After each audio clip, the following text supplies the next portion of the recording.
الحمد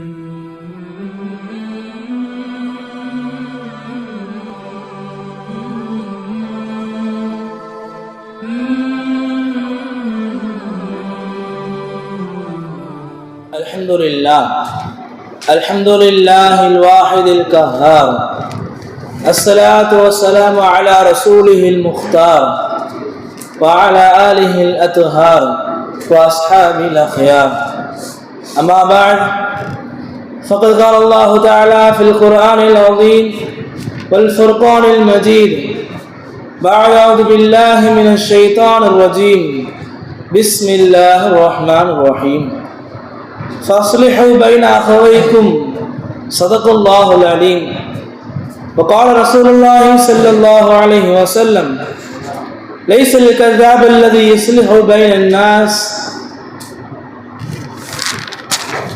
அரசாட்சியை தனதாக்கி அதன் சாட்சியை நபியாக்கி அல்லாஹுடைய கிருபையாலும் அவன் ஆட்சி நமக்கூட்டி அழகான வழிகாட்டி நாயகத்தின் பிச்சையாலும் என்னுடைய உரையை ஆரம்பம் செய்கின்றேன்.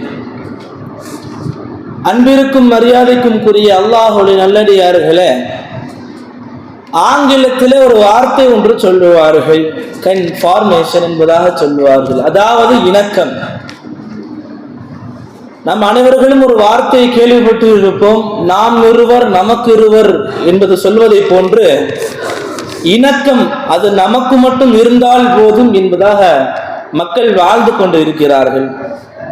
மரியாதைக்குரியவர்களே, இன்றைய காலகட்டத்தில் பார்த்தோம் என்று சொன்னால் காபிர்களுக்கு எப்படி ஜாதி என்று சொல்லுகிறார்களோ இஸ்லாமியர்களுக்கு ஜமாத் தானே உண்மை. ஏன்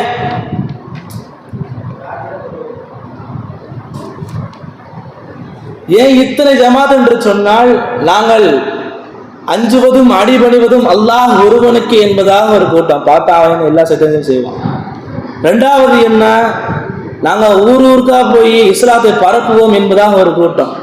இது எல்லாம் பரவாயில்ல, உணர் கூட இருக்குகின்றான், அல்லாஹுக்கு உருவம் இருக்கு, அல்லாஹுக்கு கைகால் இருக்கு என்பதாக ஒரு கூட்டம். அன்பர்களே, இது ஏன் இங்கே சொல்கிறேன் என்று சொன்னால், இந்த உலகத்தில் இஸ்லாமியர்களுக்கு ஒரு பிரச்சனை வருகிறது என்று சொன்னால் ஒன்று கூடுகிறார்களா என்பதுதான் கேள்வி.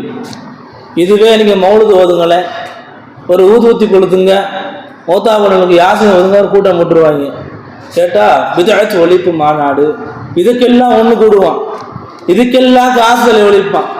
இஸ்லாமியர்களுக்கு ஒரு அடிபட்டது என்று சொன்னால், இஸ்லாமியர்களுக்கு ஒரு துன்பம் என்று சொன்னால் ஒன்று கூடுகிறார்களா என்பதுதான் கேள்வி. நாயகம் சொல்வார்கள், எதுல்லாஹி அலல் ஜமா, ஒன்றுபட்ட கூட்டத்தின் மீது அல்லாஹுடைய உதவி இருக்கின்றது என்பதாக நபிகளார் சொன்ன வார்த்தை. இன்னைக்கு எவன் ஆட்சி வரக்கூடாதோ அவன் ஆட்சி தான் நடக்குது. இவன் ஆட்சி வரக்கூடாதுன்னு இபாதத்துகள் என்ன, எத்தனை துவாக்கள், இதற்குன்னு ஒரு நபரை நியமித்து உமராக்கு அனுப்பி துவா செய்ய சொன்னாங்க, நடக்கலை. ஏன் நடக்கலை? ஒற்றுமை இல்லை, இணக்கம் இல்லை. ஒரு அழகான ஒரு கதை என்று சொல்லுவார்கள், கேட்டுக்கொள்ளுங்கள். ஒரு ஊரில் ஒரு வயதான தந்தை இருக்குகின்றார், அவர்களுக்கு 10 பிள்ளைகள். இறுதி காலத்தில் அந்த பிள்ளைகளுக்கு ஒரு நசியத்தை செய்கிறார், மகனே ஒரு 10 குச்சியை எடுத்துட்டு வா. அந்த வார்த்தையில் ஒரு 10 குச்சியை எடுத்துட்டு வா. மகனார்கள் எடுத்து வர்றாங்க. ஒரு குச்சி எடுத்து உடைக்கிறாங்க, டக்குனு ஸ்பீடாக உடஞ்சிருச்சு, வேகமாக உடஞ்சிருச்சு. மிச்சம் 9 குச்சியை மொத்தமாக வச்சு உடைக்கிறாங்க, உடைக்க முடியவில்லை. அதுக்கு இந்த தந்தை பதில் சொல்கிறார், இந்த குச்சியை போன்றுதான் வாழ்க்கை இஸ்லாமியர்கள். இந்த ஒரு குச்சியை போன்று இஸ்லாமியர்கள் அங்கும் இங்கும் எத்தனை பிரிவுகள் இருக்கின்றதோ அந்த பிரிவுகள் இருக்கும் வரை இஸ்லாமியர்களுக்கு பிரச்சனை தான், துன்பம் தான். இந்த 9 குச்சி எப்படி சேர்ந்து இருக்கின்றதோ அதை போன்று இஸ்லாமியர்கள் முஸ்லிம்கள் இருந்தால் எந்த கொம்மனாவது இஸ்லாமியர்களை தொட முடியுமா? கேவலப்படுத்த முடியுமா? அசிங்கப்படுத்த முடியுமா? மரியாதைக்குரியவர்களே, எந்த நபர்கள் ஒற்றுமையாக இருக்கின்றார்களோ அல்லாஹுடைய உதவி இருக்கின்றது என்பதாக நாயகத்துடைய வார்த்தை. அன்பார்ந்த சகோதரர்களே, இது வீட்டுக்கு வெளியில, குடும்பத்துக்கு வெளியில இந்த பிரச்சனை. குடும்பத்துக்குள்ள எப்படி இருக்கிறாங்க என்ற வாழ்க்கை உலகத்துல, குடும்பத்துல யாருனாலப்பா பிரச்சனை வருது என்று சொன்னா 2 பேரை சொல்லுவாங்க, மாமியார் மருமக ஒன்று, கொழுந்தன் கொழுந்தியா ஒன்று. ரெண்டு தானே நடக்கிறது வாழ்க்கத்தில். நண்பர்கள், உதாரணமாக ஒரு சிறிய ஒரு கதை சொன்னால் புரியும். மாமியார் என்ன பண்ணுவாங்க, மருமகளை ஏதோ தப்பு இருந்துச்சுன்னு திட்ட ஆரம்பிக்கும். இந்த அம்மா என்ன ஒன்றும் பயத்தாலேயோ கோவத்தாலேயோ பாத்திரத்துக்கு கீழே போட்டுரும்.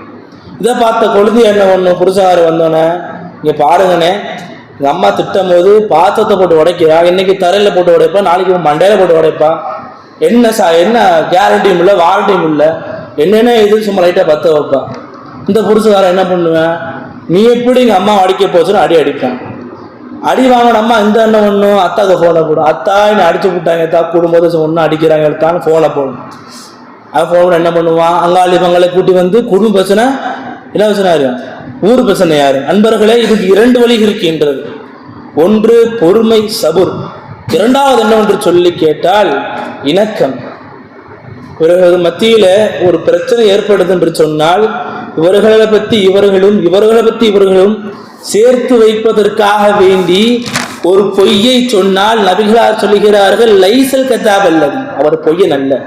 யஸ்லிஹு பைனன்னாஸ், மக்களுக்கு மத்தியில் இணக்கத்தை ஏற்படுத்துவதற்காக வேண்டி எந்த ஒரு நபர்கள் பொய்யை சொல்கிறார்களோ அவர் பொய்யன் அல்ல என்பதாக நபிகளார் சொன்ன வார்த்தை.